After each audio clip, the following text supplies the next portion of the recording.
This time on 15 Minutes You'll Never Get Back. It's all about the animals, like the mouse in the house. When animals get pickled. And there's a new groundhog in town. Well, in Tay, anyhow. I'm Dale. And I'm Charlie. All that and more on this episode of 15 Minutes You'll Never Get Back. When cows fart and burp and splatter, well, it ain't no laughing matter. They're releasing methane every time they do. And that methane from the rear goes up to the atmosphere and pollutes our planet, warming me and you. So Burger King is testing a diet for cows that aims to lower their daily methane emissions. Burger King does admit, well, they can't solve the world's problem. They are part of the problem. So they say they're trying to reduce the burping and farting coming from the cows that will eventually, well, become your Whopper.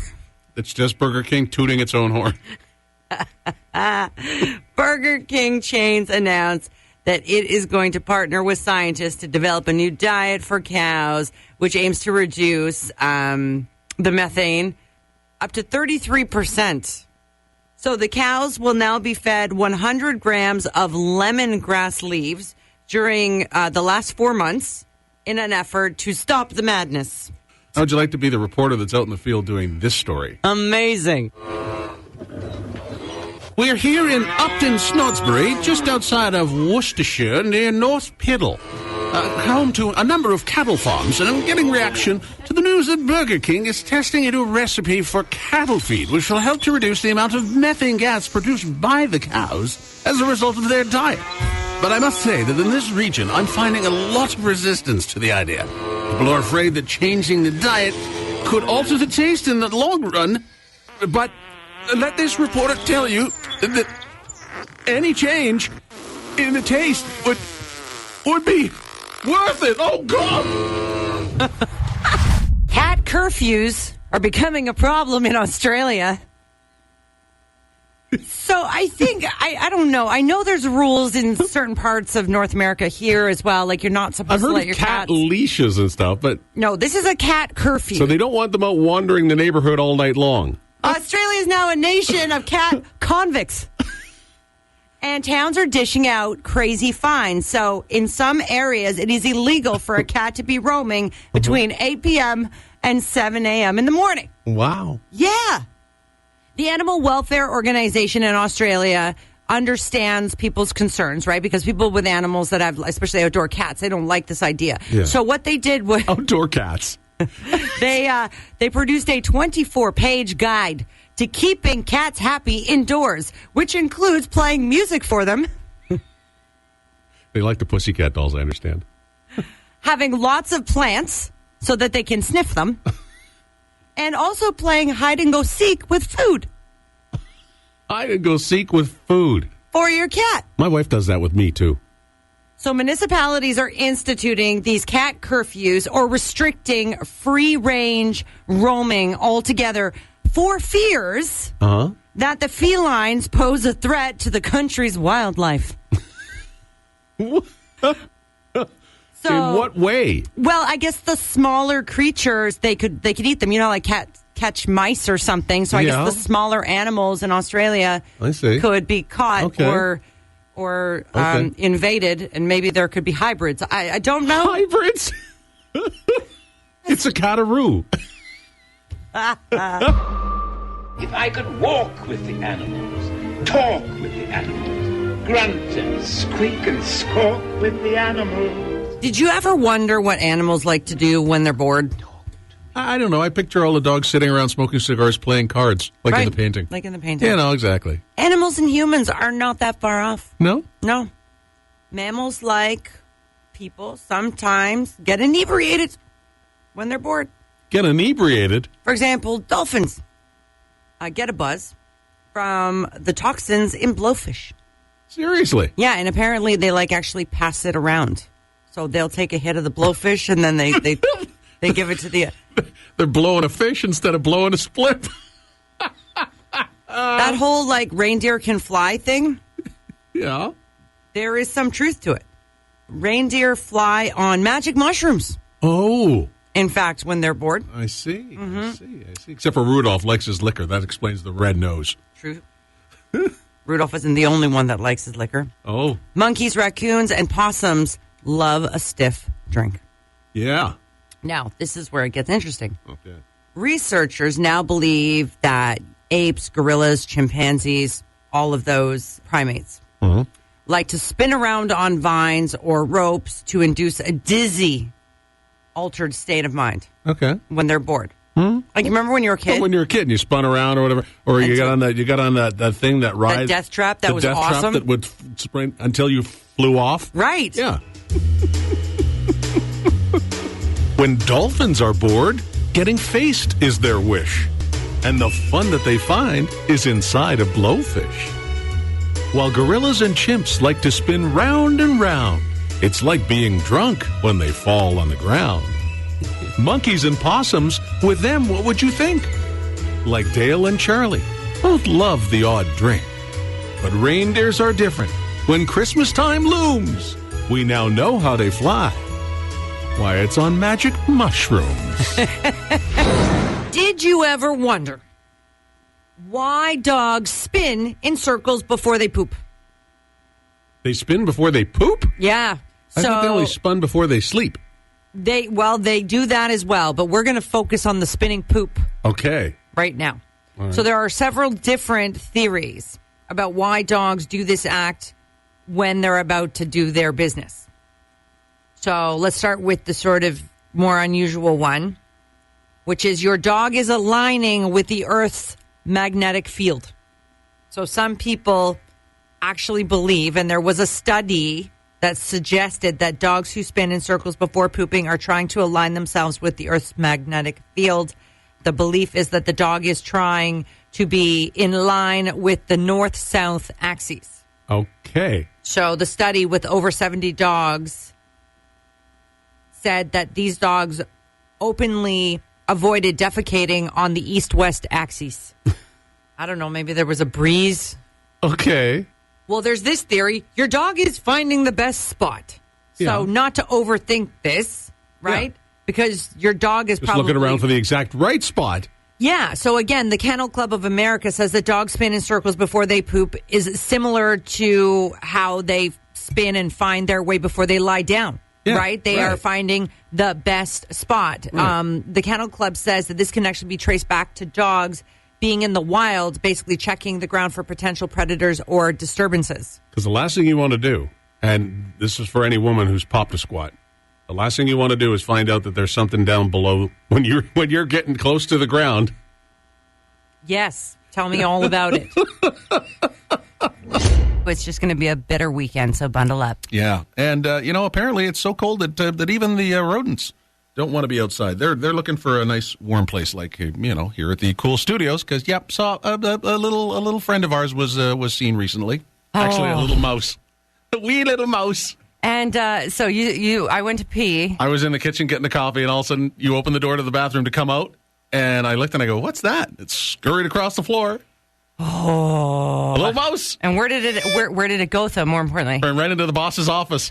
Right into the GM's office. So our solution was, rather than let it continue to run around, Yep.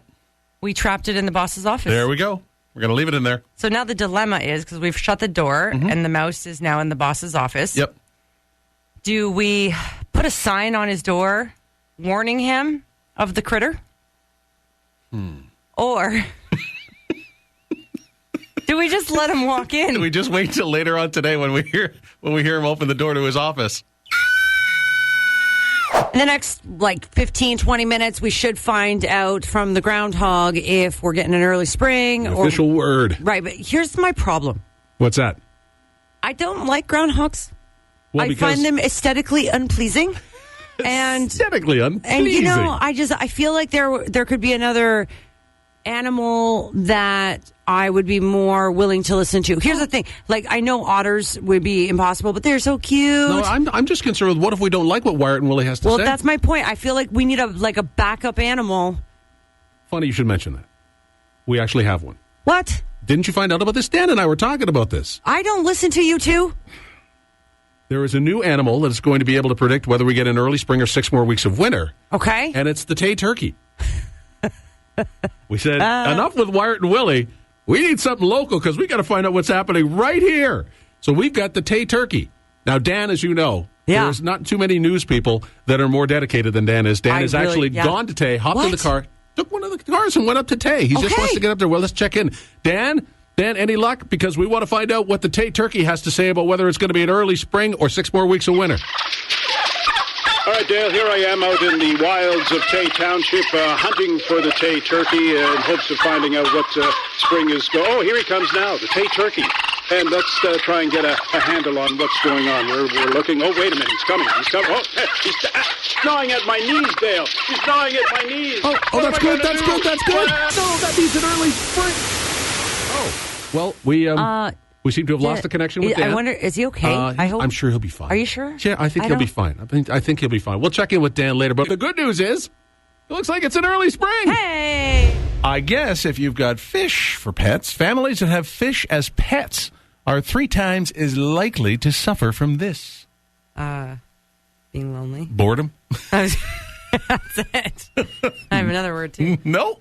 The answer was allergies. Yeah. Yeah. I didn't have dogs or cats when I grew up because we had allergies in our house. I had my very first animal. It was a goldfish. I called him Fatso.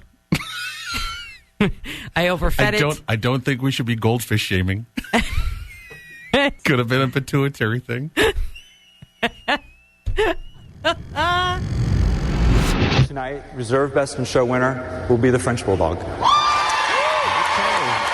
In case you were wondering, the French Bulldog remains the top-ranking breed in the U.S., according to the American Kennel Club. How do they do that? I mean, the French Bulldog. Based on, I guess, registrations, now French Bulldogs are purebred. Meanwhile, kind of tells you the difference between the United States and Canada. The number one breed in Canada is a mixed breed, a mutt.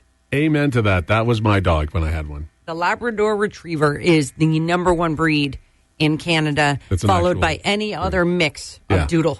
Yeah, see, mine was a half mutt, half medium lab. Right. Black lab. It's ironic because, purebreds have a lot of health issues.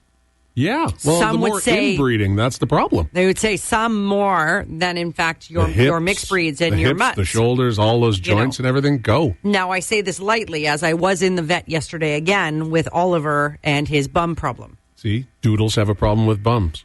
You know what's really funny is I have a vet, almost like a Dr. Doolittle, where he gets right down on the floor and talks to the dogs. He was literally right in the dog's bum, looking, talking to me as his face was right there. Talking to me. And then he says to me, he's like, oh, come down here.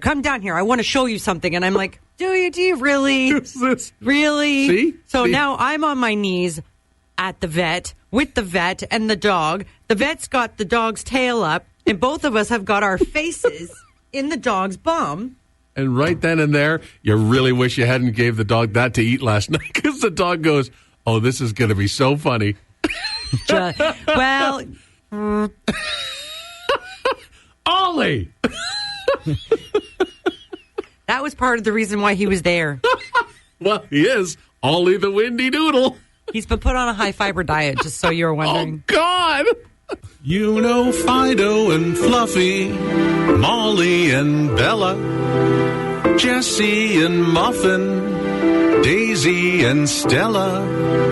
But do you recall the gassiest puppy of all? Ollie the Windy Doodle had a very pungent smell. And if he ever cut one, you would say that stinks like hell. All of the other pooches used to run when Ollie ripped, because they knew the whole room soon was gonna reek like. Then one fine December day, Charlie came to say, Polly, with your stinky farts, still you seem to warm our hearts.